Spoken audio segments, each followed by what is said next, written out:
This is Chthonia, the world of the dark feminine.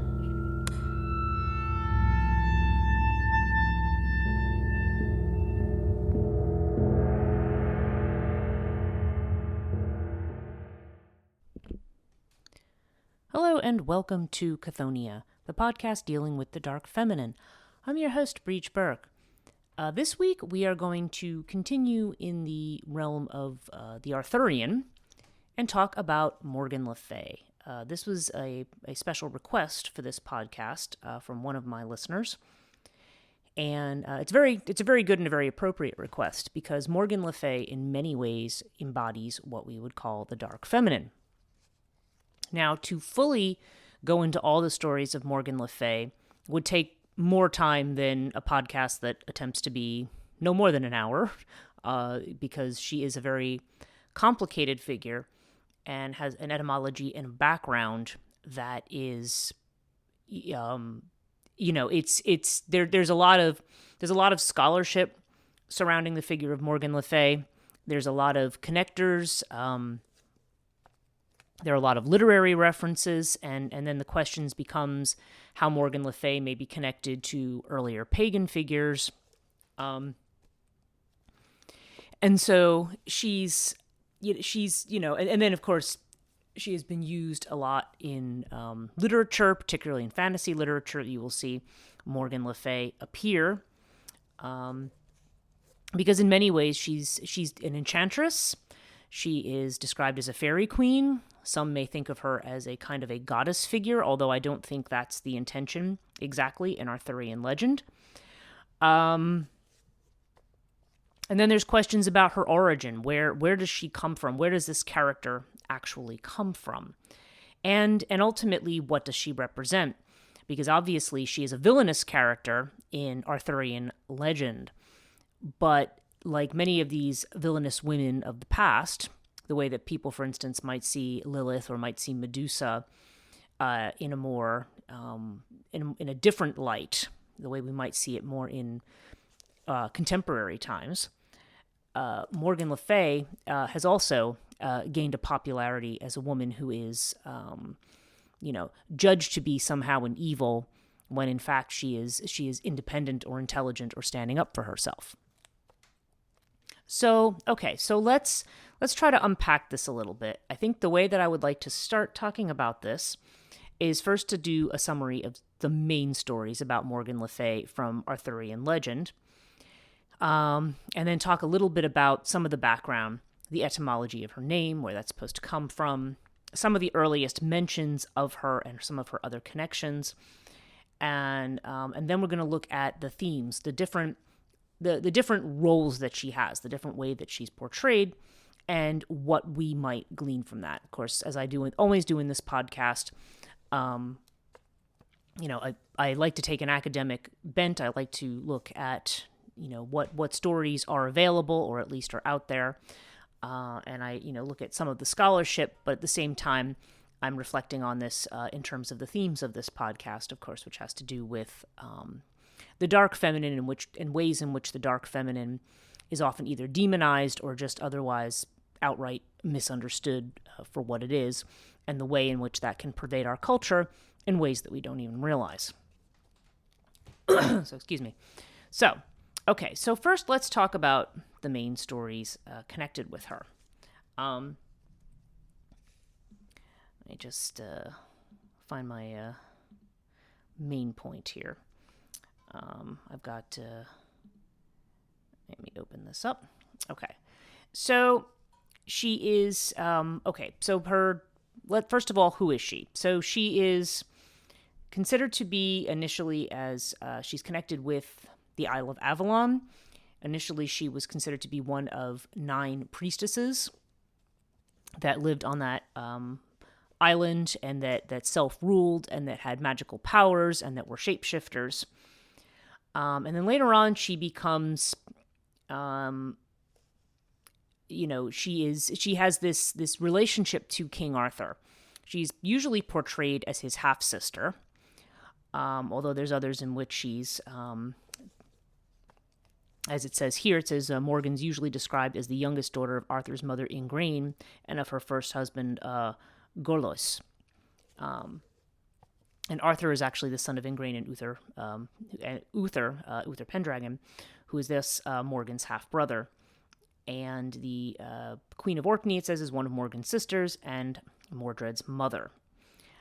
Morgan has an unhappy marriage to Urien, whom she has a son, Evan, and she becomes an apprentice of Merlin, and then she becomes an adversary of the Knights of the Round Table, with a special hatred for Arthur's wife, Guinevere.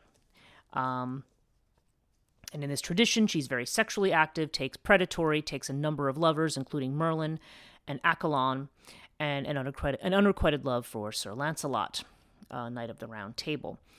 And she frequently looks to make trouble for the Knights of the Round Table. So, let's take a look at some of the individual stories. For this, I'm trying to find something that summarizes, and I'm looking at the Folklore Thursday post, folklorethursday.com, on the legend of Morgan Le Fay. And the title of this particular one, and I'm not going to read the whole thing, I'm just going to excerpt their summaries and then comment from there.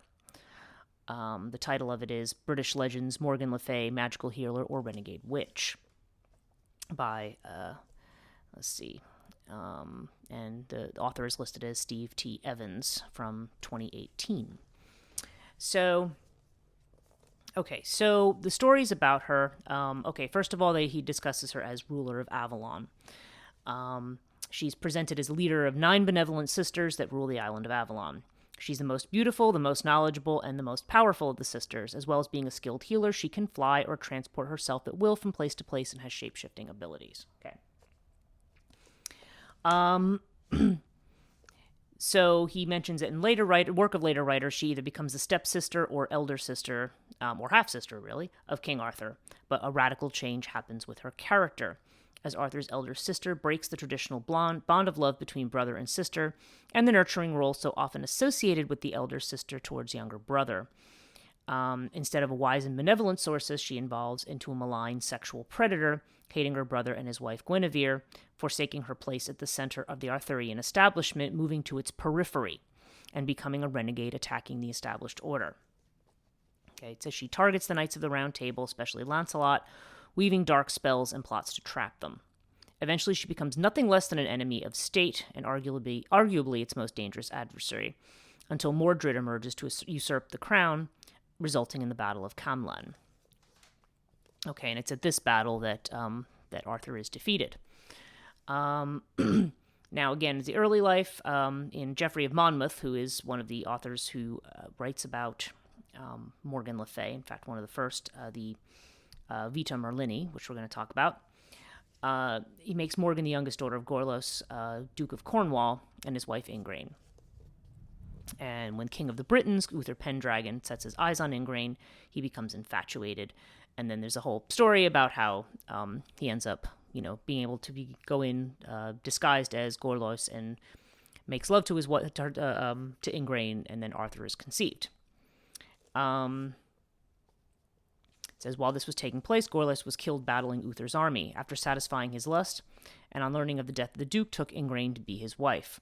Married her eldest daughter, Morgaus, to King Lot of Lothian, and the next eldest, Elaine, to King Nentrance of Garlot. Morgan was the youngest and sent to a nunnery. Morgan hated Uther because she knew what happened the night her father died and resented Arthur as the product of his lust. At the nunnery, she was introduced to astrology, dark arts of necromancy, and skills of healing, and became highly adept in this field. Interesting thing to learn in a nunnery. Although I remember taking a Shakespeare course once, and our professor at the time had said that the word nunnery does not always mean a convent. Nunnery sometimes also referred to like a house of ill repute, just the opposite of what you would think a nunnery would be. So it's interesting that in this kind of environment, she's introduced to magic of different kinds. And as her skill and knowledge grew, people began to call her Morgan Le Fay. Eventually, she joined Arthur's court and became a lady-in-waiting to Queen Guinevere. Okay.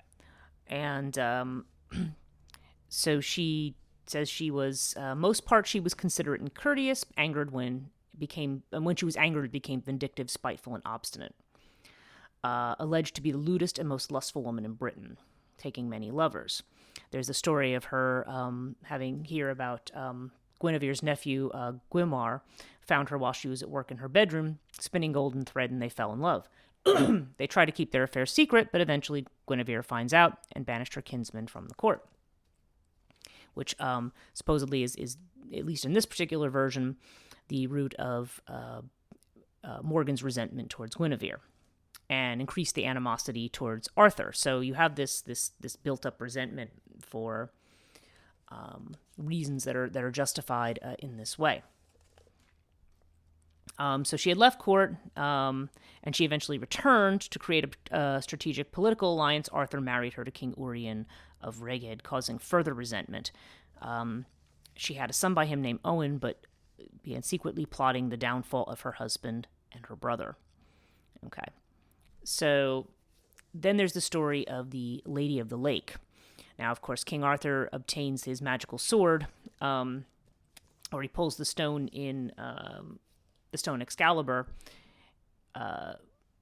He pulled the stone from the stone in battle. So he manages to he pulls Excalibur out of the stone, which is what makes him gives him basically gives him the right of kingship. So whoever can pull the sword out of this stone becomes king. But then when he breaks the sword in battle, he needs a replacement, and Merlin takes him to the Lady of the Lake and asks him whether or not he prefers a sword or a scabbard. He says, well, he prefers the sword. And Merlin says, well, then you're a fool, because the scabbard is worth 10 of the sword, because while you wear it, no matter how you're wounded, you will not lose blood. So, of course, at one point, it was Morgan has a lover, Accolon. So she had, and Morgan knew, of course, about that this particular scabbard would keep him safe. So she ends up creating a fake one to give to her brother, and gives her lover Accolon, when he is in battle with Arthur, gives him the real one, and the one that will keep him from being harmed. So then Arthur suddenly realizes that that the trick that's happened. Of course, the Lady of the Lake intervenes, casting a spell that makes Accolon drop his sword, and Arthur grabs the blade and takes the scabbard from Accolon, and now then he was able to defeat his opponent. Okay, so with Accolon at his mercy, Arthur demands an explanation of how he got Excalibur and its scabbard. Accolon told him of Morgan's plot and how she hated and despised him, which really shocks Arthur. Okay, and says he had loved and trusted her, but now, of course, she had betrayed him.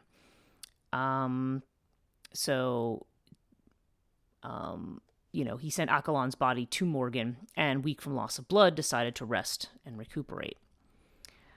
And in the meantime, she was intending to murder her own husband, King Urien, at Camelot, but her son stopped her from carrying out the fatal blow. And Owen would have killed his mother, but claimed she had been afflicted by a sudden bout of madness, and believing her, he spared her life. Okay. So we see, we see this. We see her treachery in trying to save her lover, and then we see her trying to kill the husband that she does not want. So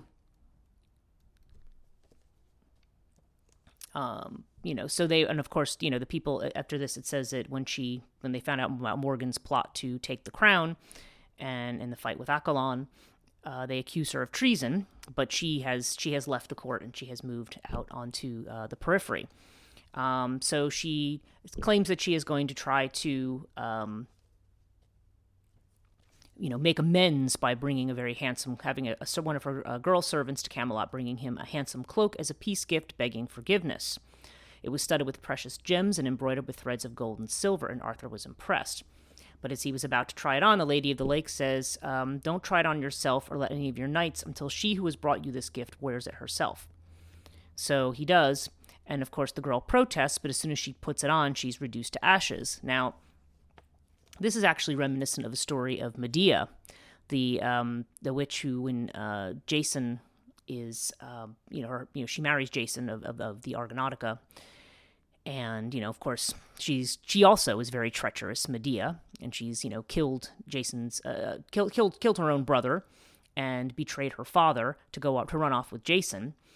And she has children with him, but then he decides he's going to make a more favorable marriage with the daughter of King Creon. And so Medea can, just kind of go scratch after that. So Medea, being, not someone to take this lightly, decides to send a beautiful cloak or a beautiful dress as a wedding gift to Jason's new bride, which, they're, like she's going to make peace, but as soon as the bride puts it on, she's immolated in flame. And when her father tries to put it out, he's also immolated. So she ends up getting some of her revenge that way. This is very reminiscent of that. The cloak that will, the beautiful cloak that will reduce you to ashes. And so there's more treachery. And, so it says then that Morgan then builds her realm on the edge of Arthur's and immerses herself further into magic and sorcery. And at every opportunity, she seeks to capture and imprison any of the knights who came, especially Lancelot, who she's captured several times. She had an unrequited love for him, but her intention was also to hurt Guinevere and Arthur. So at one point, during his confinement, Lancelot painted a mural depicting his life on the wall of the prison, which included his love affair with Guinevere. And after he had been released, Arthur and his knights came across Morgan's castle. He had heard nothing of Morgan for years and believed her to be dead. Seeming to forget and forgiving past wrongs, he was overjoyed to discover she was alive and invited her return to Camelot, but she told him, "Do not ask this of me. I will never return to court. When I finally leave this place, I will go to the Isle of Avalon where the women live who know all the magic in the world." So she guides him around the castle and makes sure she shows him the murals that Lancelot painted. And he realized that Guinevere and Lancelot had an affair, and that made him upset. And she encourages him to take vengeance on the betrayal of trust by the two people closest to him. And so this eventually leads to a reluctant war with Lancelot, who would retreat with Guinevere. And Mordred was left as steward of the kingdom when he went to war, but then Mordred betrays him and usurps the crown.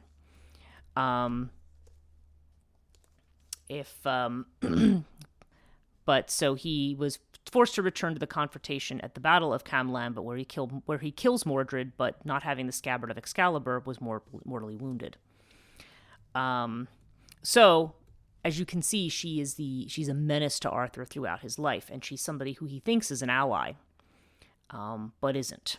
So, okay, so those are the summary of the main narratives of her.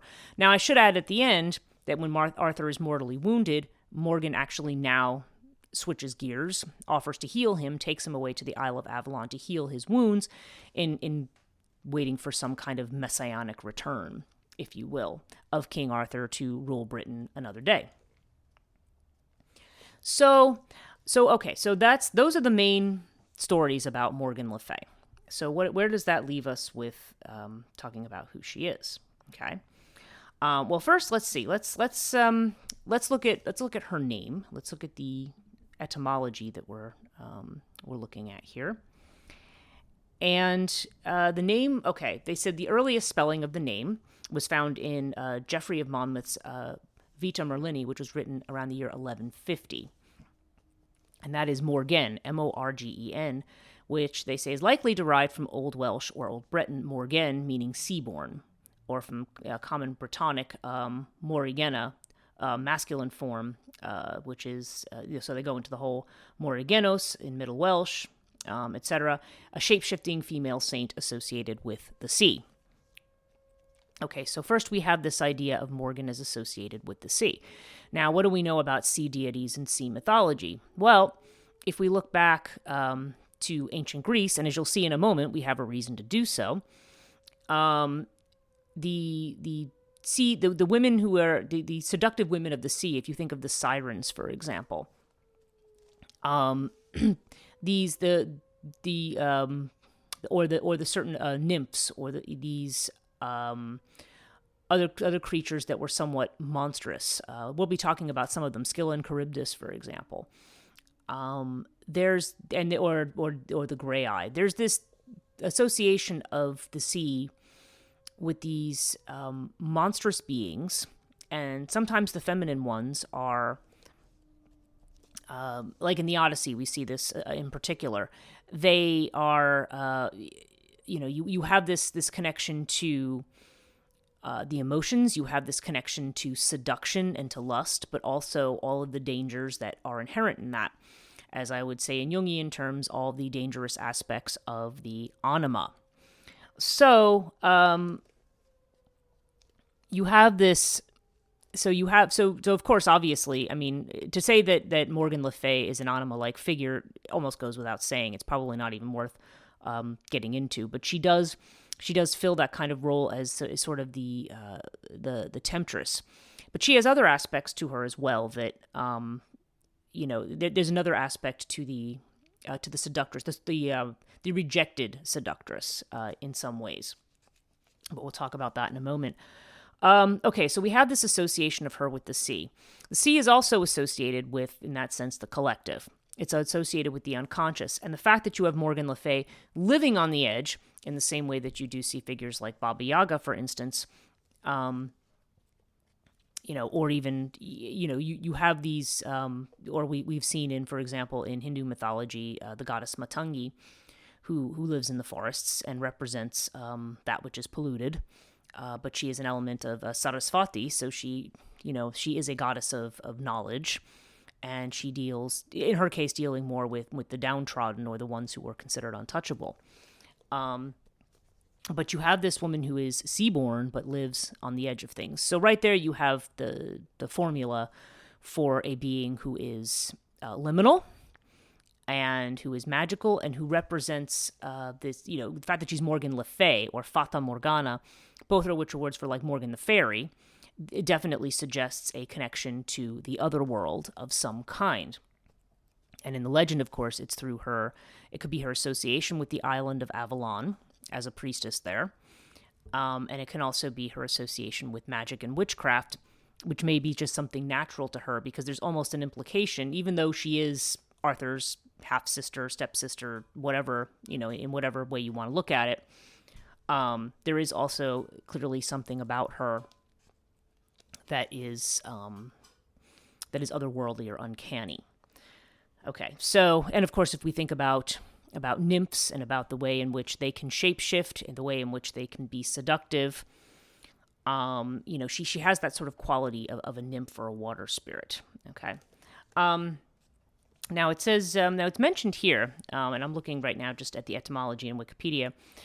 Geoffrey of Monmouth's description of Morgan and her sisters in the Vita Merlini closely resembles the story of 9 Gaulish priestesses of the Isle of Sina, now Ile de Sin, as described by the geographer Pomponius Mela during the 1st century, strongly suggesting that Pomponius's description of the world, de situ orbis, was one of Geoffrey's prime sources.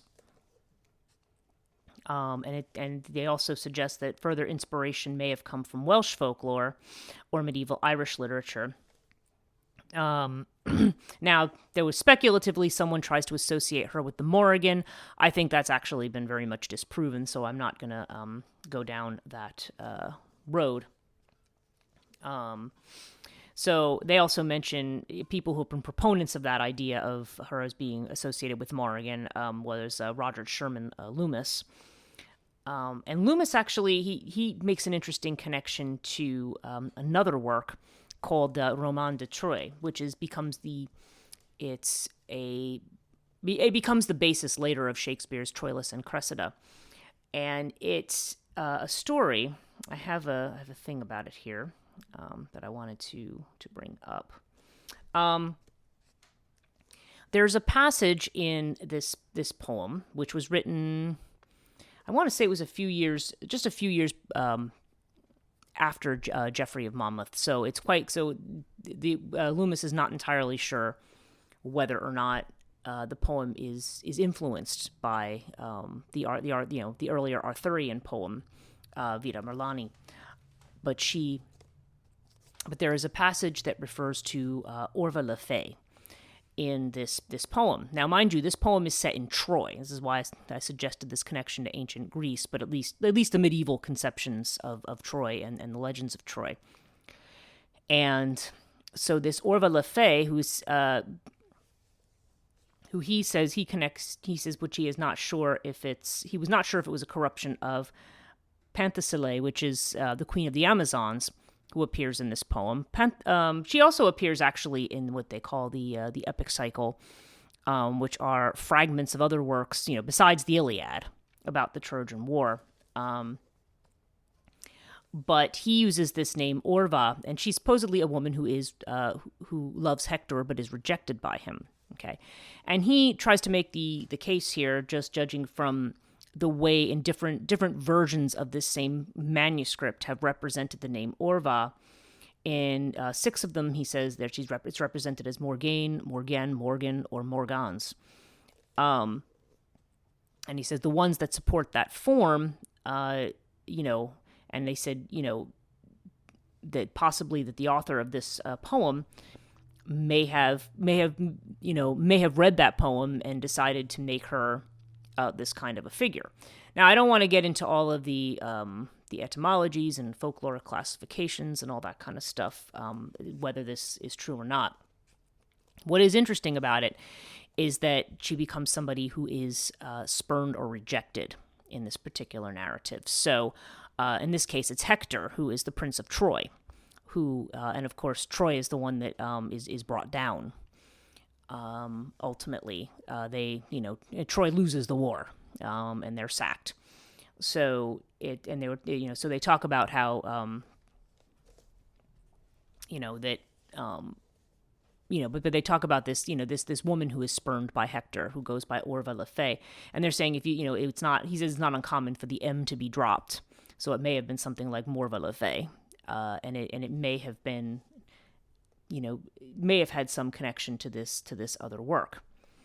Now it's Thomas Malory who uses the epithet Le Fay. So whether or not Loomis's theory holds water or not, I don't know, because that epithet doesn't seem to appear prior to the 15th century. So, but Thomas Malory seems to be the one who refers to her as Morgan Le Fay.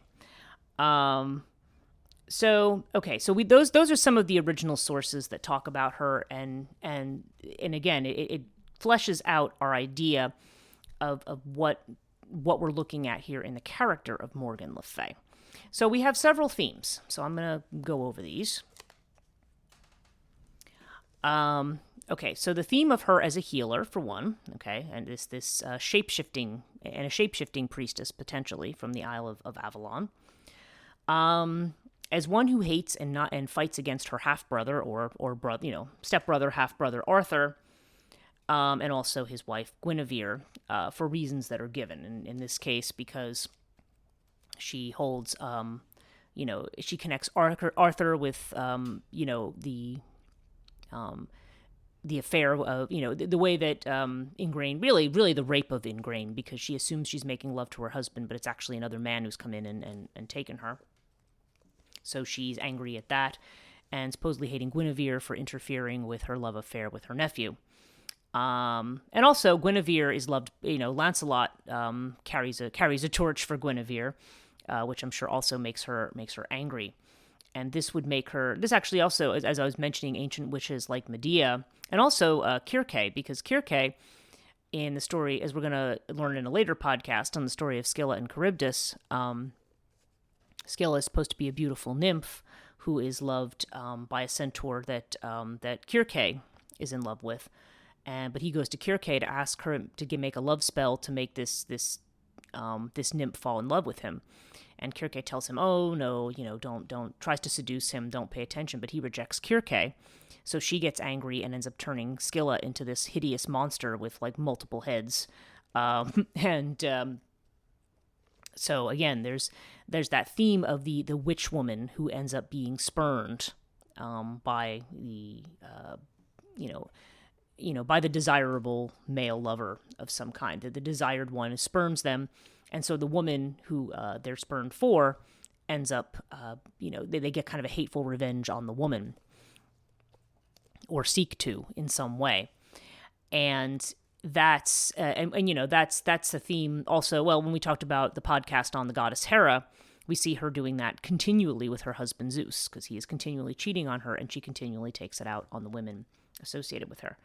Okay, so we have this idea of the spurn lady, and again, if Loomis is right, and she is indeed connected with the Roman de Troyes, then she's also spurned by Hector in that particular poem. So there's this idea of this powerful and knowledgeable woman being spurred by these particular men. And yes, the theme of her as a sorceress, as having this secret knowledge of and living on the edge and belonging to the other world. And it's also the idea that not only is she extremely amorous and a seducer, but also independent. And it seems like you see a typecasting there where these kinds of qualities are all put together. So in other words, the independent woman is also the sexually aggressive woman. Okay, she's the one who initiates things. She doesn't wait to be chosen. She does the choosing. Guinevere is abducted in some of the Arthurian tales, but Morgan does the abducting. Okay, and the Lady of the Lake stands as an interesting foil to her, trying to thwart her plans and to protect Arthur, which is taken in a number of different ways. Now, some of the ways that this story has been talked about is a way of having to do with the status and role of women. And as we talked about in previous podcasts, the whole idea of the dark feminine and the whole idea of the woman who is, first of all, who's independent, but also independent in her sexuality, as well as having, as we talked about in the last podcast on Dame Ragnell, about having her sovereignty, being in charge of herself, not subject to a man. When she is married to Urien, she hates it. She hates him, and she tries to kill him. She's not interested in being married. She doesn't want to be a lady in waiting to Guinevere. She is, but she enters the court, and then she says no. And when she's invited back into that life, she says, no, I'm not going to be subject to you. I'm going to live in the wild, outside the fence, on my own terms. Thus, this is also a woman who is knowledgeable in the ways of magic, and that also fits the motif. Fits a couple of different ones, really, because we see the dark feminine as also having that hidden wisdom. It's like the Hecate aspect. You have wisdom of what's hidden away in the underworld, which of course is considered to be dangerous in this particular environment, which spurns the underworld as being something evil, or at least as something sinister. And associated with hell and things like that, and certainly the Arthurian, there are earlier pagan versions of the Arthurian legends, but certainly a lot of the context that we see for the courtly love and for these other aspects and these certain relationships come out of a chivalrous tradition that is born in the Middle Ages. And what we really see in Morgan is there's a battle against that chivalrous tradition. We see also from probably a couple hundred years after this, but as we talked last about the Wife of Bath's tale and the way in which she defends women who have been married multiple times, or the narrative of Dame Ragnell, who's portrayed as this ugly, loathly lady. But turns beautiful when you give her sovereignty. But there seems to be this other side to it, that the woman with sovereignty who is too smart is also potentially going to be the adversary of the system, of this chivalric system that puts women in a certain position or a certain place that is subject to others. But I think what we need to really look at here in this particular type of narrative, is first of all, there's these questions of female status. It seems to come up often, this idea of, what the role of a woman should be. And as I mentioned in the last podcast, I think it's just really interesting that this question goes back. We tend to think of women's rights, and we tend to think of the independence of women as being a more modern issue. Say, for instance, something that's come since the 1960s with the dawn of birth control and things like that. And you saw a whole lot in popular culture about the dangers of giving women their own sexual independence. I mean, that's something I'll probably talk about at some other point, but there's a book called...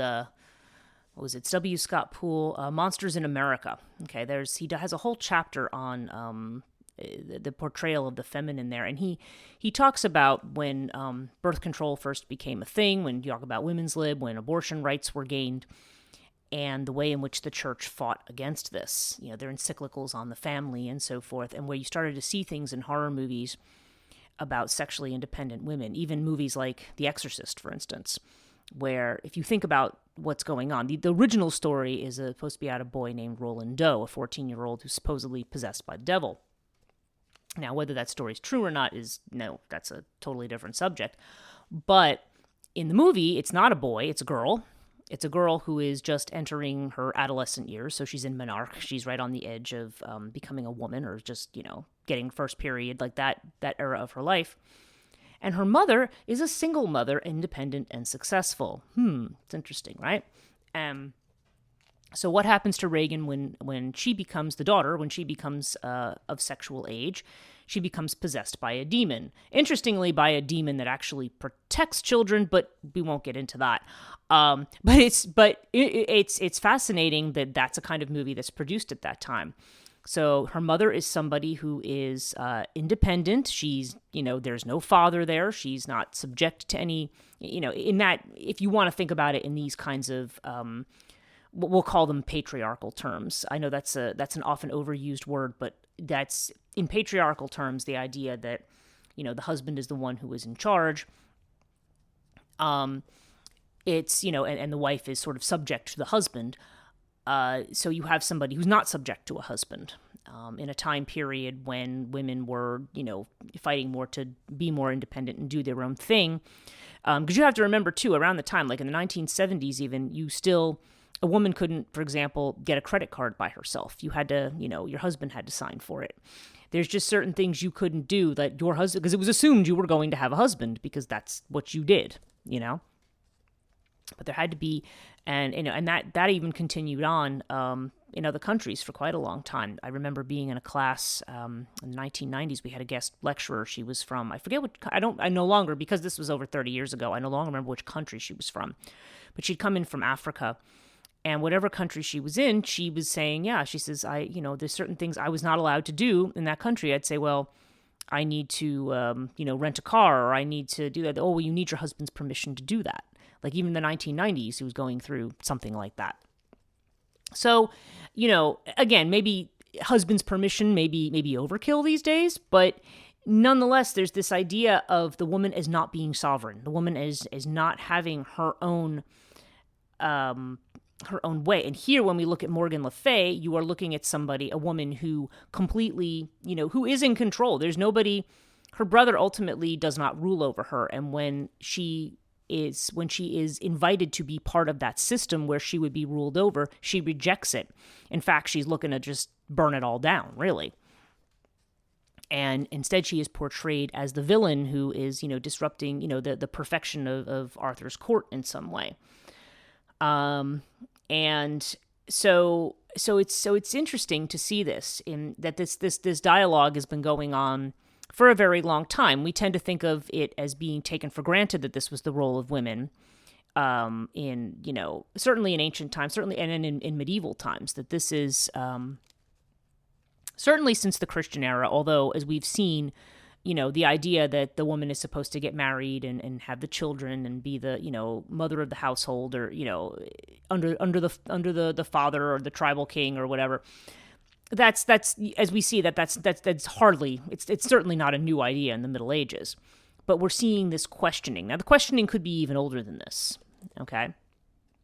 Because there were many societies, particularly in what we'll call the British Isles, which I know is a term people hate, but certainly in the different traditions in the areas up north, women had a lot more independence. So there becomes this. So when it clashes with a system that we see in what we might think of as the Christian idea of a relationship, which is not. Which again is not. I don't want to limit it just to Christianity, because certainly this is an idea that goes before that. But this model of the obedient wife and mother, okay, like we saw with the Aori, the woman who's not obedient, turns into a monstrous creature like the Lamia, or she's said to develop testicles or turn into a werewolf or something like that. Here we see this idea of Morgan Le Fay as just being this evil female force that has to be thwarted. But here's really the crux of it, and this is where I think I'm going to end this too, because I don't want to, I don't want to go off on too many tangents. But the bottom line, this comes back to the idea, the subject-object idea that I think I've talked about in several places. And the whole notion of chivalry, of the knight, offering a token to his lady, and or the bards singing love songs. The idea of love as a chivalric thing, as opposed to marriages that were arranged for political reasons or convenient reasons. That there's a genuine love there between the two people. So oftentimes you will see love that happens between people who are not of the same station, for example.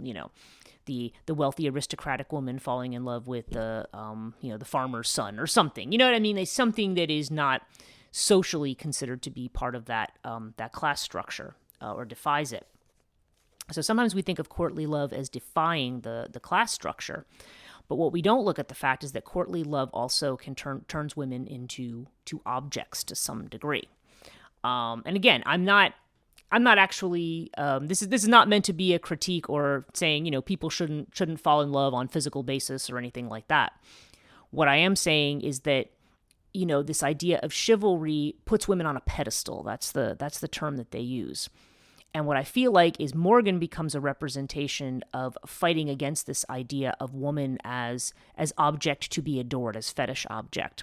It's actually, no, she's a woman. She's in her own right. She has her own power. She has her own ability. She has her own wisdom. She's independent. She has her own, sexuality, which again, of course, sexuality in this motif, you see Lancelot, for example, besides the relationship with Guinevere, they're supposed to be chaste, the knights. They're not supposed to engage in sex because sex is now considered something like unclean and unholy. And so Morgan is really, pulling us back towards the chthonic, towards the power and the knowledge of the earth, the deep power of sexuality.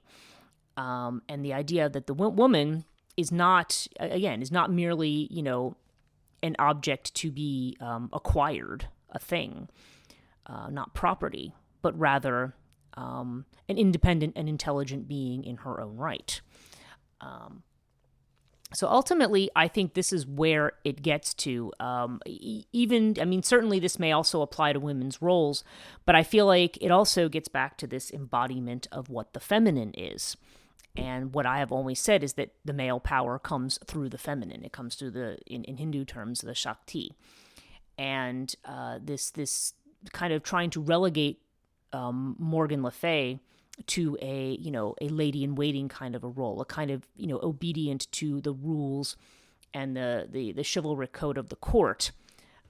She's representing that wilder force that says no.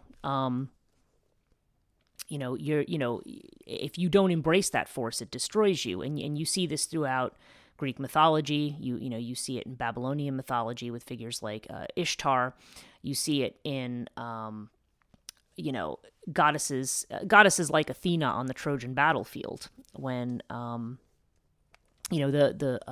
Greek warriors that respect her and respect her power are the ones that are successful. The ones that spurn her and say, "Go away, lady, I don't need your help," are the ones that end up doing horrific things, being sucked down into whirlpools or committing suicide. Like both Ajaxes. It's a reminder that because Arthur ultimately is brought down, maybe not directly, but certainly through the cunning of Morgan Le Fay, he ends up being brought down, who in the end then turns around and says that she's going to heal him. So it's at that moment of defeat that the feminine that is looking to destroy you then, turns around and takes on this protective role again, which reminds us that that the feminine can be destructive, but it can also be they can also be nurturing and healing, and those things don't have to be mutually exclusive. Especially, in other words, it also flies in the face of this good versus evil dichotomy. Who's the hero and who's the villain? It's not always, it's not frequently not a cut and dried kind of thing. And certainly in legends like this, the story becomes very complex. That's it for this podcast. Thank you so much for listening. If you want to check out all of my work, please check out chthonia.net. If you want to support my work and get extra podcast material, please visit patreon.com/Chthonia. Those who contribute at the $5 level get at least one extra podcast a month. And we're hoping to add, there's some other benefits as well that we're hoping to add and hoping to build that community there. So if you are interested in these subjects and would like to be more involved, please visit patreon.com/Chthonia. Drop me a line there. And also, you can drop me a line on social media. I have Chthonia on YouTube. I do have YouTube community. So you can, if I post there, you can post a message to me there. And also on both Facebook and Instagram, and Twitter. Facebook, I'm Chthonia Podcast, 2 words. Twitter and Instagram, I'm Chthonia Podcast, 1 word. That's it from me in this episode. Thank you so much to everyone for listening. Thank you so much to my patrons, and see you next time.